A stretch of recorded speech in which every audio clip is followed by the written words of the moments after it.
Il y a une dizaine de meufs qui ont été piquées à mon concert et j'espère que ce soir ça va pas arriver parce que si ça arrive, on va te baiser de ta mère déjà. Toujours le plus grand mystère autour des piqûres sauvages dans des rassemblements festifs. Un sujet d'inquiétude pour les organisateurs des festivals de l'été qui se seraient bien passés de ça. J'ai remarqué une trace sur ma jambe qui ressemblait à toutes les photos de piqûres qui traînaient sur Twitter, Instagram, tout ça. J'ai vu que j'avais 2 sortes de bleus avec une piqûre au centre. Faut qu'on en parle parce que ça devient très courant en ce moment. Salut, je m'appelle Inès, je suis journaliste à Street Press et avec mon collègue Thomas, on s'est intéressé au mystère des piqûres en soirée. Je dis mystère parce qu'on n'en sait vraiment pas grand chose pour le moment et que ça crée beaucoup de psychose. Les infos qu'on a pour le moment, c'est que ça arrive dans les bars, dans les clubs et aussi dans les salles de concert. Pendant la soirée, les victimes commencent à ressentir des sensations étranges comme des nausées ou des bouffées de chaleur. Dans les cas les plus extrêmes, elles ont des amnésies ou des pertes de connaissances et c'est souvent bien après qu'elles se rendent compte qu'elles ont été piquées. C'est ce qui arrive à Ariel. Elle a 21 ans, elle est étudiante et fin avril, elle sortait avec 3 copines dans un bar de Caen. Vers 23h30, on arrive en boîte. Tout se passait bien. J'ai consommé 2 verres dans la soirée, tout ce que je me souviens. J'étais toujours avec mes amis jusqu'à à peu près 2h du matin, puis je croise quelques personnes que je connais. Je m'en vais sur la piste avec elles et à partir de ce moment-là, j'ai plus aucun souvenir jusqu'au lendemain. J'ai pas du tout senti avoir été piquée. C'est vraiment que le lendemain soir que j'ai compris en voyant mes bras. J'ai vu que j'avais 2 sortes de bleus avec une piqûre au centre, une dans le creux de la main et une sur le bras droit. Comme j'étais assez renseignée sur le sujet, j'ai tout de suite compris que c'était des piqûres de seringues. Sur les réseaux sociaux ou dans la presse, les témoignages comme celui d'Ariel se multiplient. Il y a environ 2 semaines, je sais pas si vous vous rappelez, je m'étais fait piquer en boîte de nuit. Et vous a piqué dans le dos et dans la jambe. Ah ouais, 2 piqûres, ouais. Voilà, ma trace elle ressemblait à ça, donc il y a un petit point rouge avec un hématome autour. Je me rends compte que j'ai un gros hématome ici, sur mon mollet gauche. Du coup, à Street Press, on a voulu faire le point. On a appelé les différents tribunaux, on a épluché la presse, et voilà les différentes villes où il y a des cas. Nantes est la ville la plus touchée, mais il y a des cas un peu partout en France métropolitaine. Et vous le voyez sur la carte, plus les points sont gros, plus il y a eu d'agressions.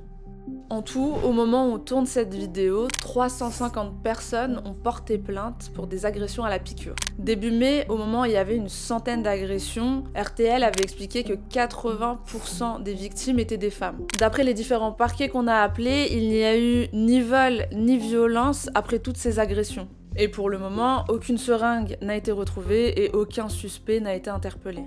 Bon, je fais une petite pause ici parce que les choses ont un tout petit peu évolué depuis notre tournage. Il y a un premier suspect qui a été arrêté à Toulon. Un suspect arrêté, mis en examen, une jeune femme raconte ce qu'elle a vécu. Interceptés, une quinzaine d'entre eux possédaient uniquement des aiguilles de 2 cm.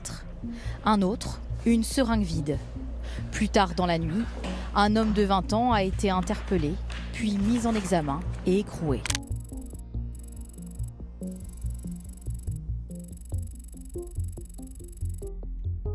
La grande question, c'est de savoir ce qu'il y a dans ces seringues. Je suis sûre d'avoir été droguée, je suis sûre qu'on m'a injecté quelque chose par seringue. Quand je me suis réveillée, vraiment, je me rappelais vraiment de rien et mes copines, comment elles m'ont décrit, elles m'ont dit que vraiment j'étais incohérente et elles m'avaient jamais vue comme ça et puis je faisais vraiment des choses insensées, quoi. Ariel, comme bon nombre de victimes, ont d'abord pensé au GHB, qui est aussi appelé la drogue du violeur. Sauf que le GHB n'a été détecté que dans 2 cas, à Roanne et dans les Pyrénées-Orientales. Bon, il y a plusieurs explications à ça. D'abord, le GHB, c'est une drogue qui reste très peu de temps dans le sang et dans les urines. Du coup, elle est difficile à détecter. Les associations qui travaillent sur le sujet nous ont mis en garde. Le collectif féministe Nous Toutes nous a par exemple expliqué que les agresseurs utilisent plus des antidépresseurs ou des somnifères qui sont plus faciles à se procurer que le GHB. En tout cas, pour les 348 autres cas, on n'a retrouvé aucune trace ni de psychotropes ni de substances qui pourraient expliquer tous ces effets.